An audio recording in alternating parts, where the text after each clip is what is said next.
The international community has commended the agreement signed this week between Ethiopia and Somalia, with many hoping the deal will put an end to the tensions that have marred relations between the two countries for a full year.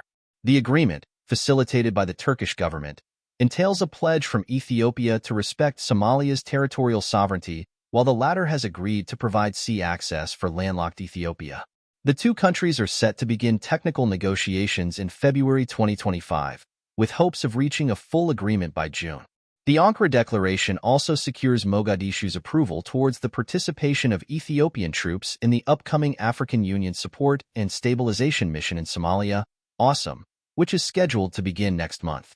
Somali President Hassan Sheikh's administration had previously been adamant that Ethiopia should not be allowed to contribute troops to the AU-led peacekeeping mission, the third of its kind, without a retraction of the MoU it signed with breakaway Somaliland nearly a year ago.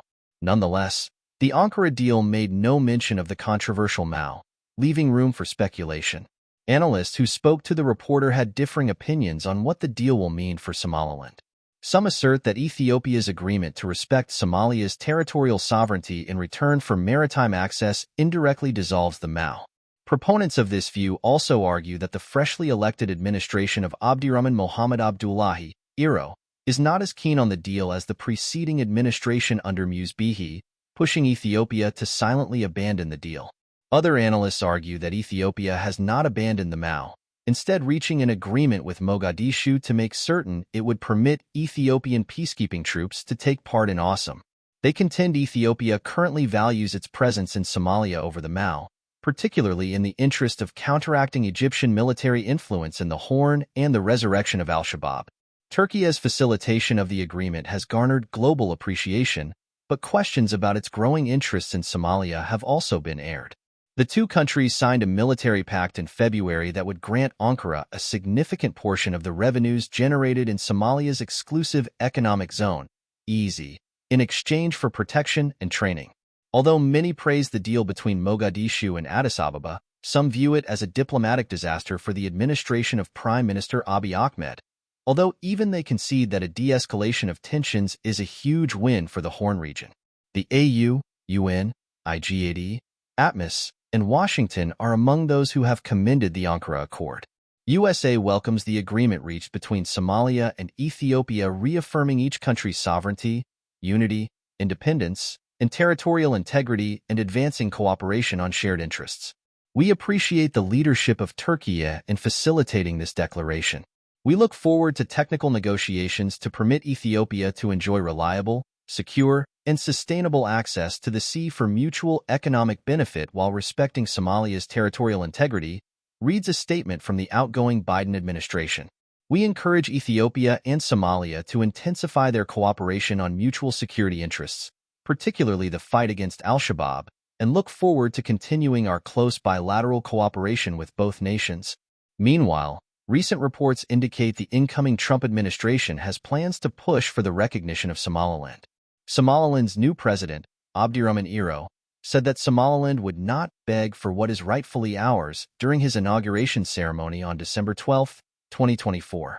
Former President Muse Bihi, who signed the MoU with Ethiopia 11 months ago, peacefully transferred power to IRO on the same day that PM Abiy and Hassan Sheikh signed the Ankara Accord.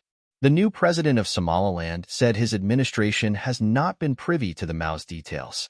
He also said his administration would hold talks with Mogadishu. All this indicates that Hargeisa will normalize relations with Mogadishu under the new administration, unlike Muse Bihi's administration, predicted Konstantinos Berhutsva, Ph.D., a geopolitical analyst and former anti-graft commissioner at the AU.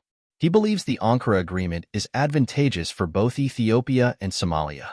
The international diplomatic pressure Somalia has put on Ethiopia since the MoU has now come to an end. Somalia has no reason now to escalate tensions with Ethiopia, said Konstantinos.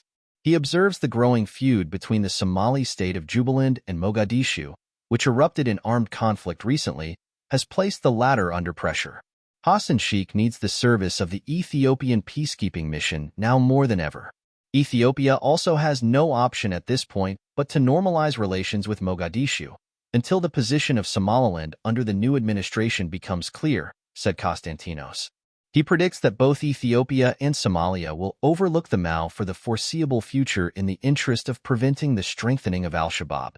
Konstantinos said the deal was inevitable as international pressure on both countries had mounted in light of fears of a major crisis in the Horn of Africa. There is also international pressure to persuade Ethiopia and Somalia to agree. Dozens of global powers have military bases in the Horn of Africa. If Ethiopia and Somalia go to war, the region will descend into chaos.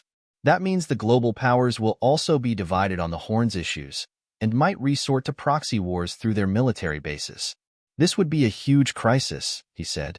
Konstantinos notes the Ankara Declaration does not include provisions for an Ethiopian coastal military base, and that it does not rule out the recognition of Somaliland.